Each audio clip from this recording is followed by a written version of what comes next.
త్వరలో భారతదేశానికి కొత్త ప్రధాని రాబోతున్నాడు.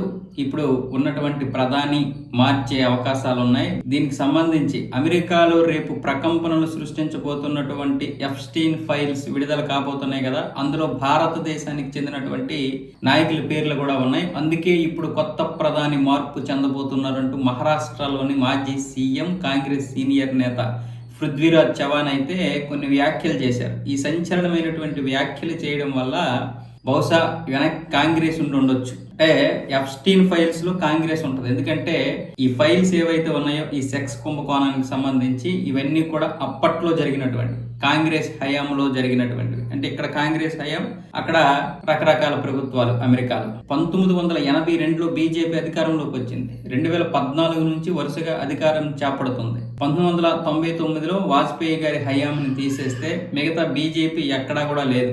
తర్వాత పుంజుకొని ఉంది, అక్కడక్కడ రాష్ట్రాల్లో ఉంది, కానీ ఎక్కడా కూడా అమెరికాకి బీజేపీకి సంబంధం లేదు. అమెరికాకి కాంగ్రెస్కి విపరీతమైనటువంటి సంబంధాలు ఉన్నాయి. ఎందుకంటే దేశాన్ని తాకట్టు పెట్టేశారు. బహుశా కాంగ్రెస్కి చెందినటువంటి నేతలు ఇందులో ఉండొచ్చు.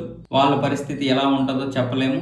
కాబట్టి ఈ పృథ్వీరాజ్ చవాన్ గారు కనీసం ఈ 4 రోజులైనా ఈ విధంగా సంతృప్తి చెందుదామని ఉంటాడు. ఆ రోజు ఏమైనా కావచ్చు. ఈయన బీజేపీలోకి వచ్చేసినా వచ్చేవచ్చు. పరిస్థితులు అలా ఉన్నాయి మహారాష్ట్రలో.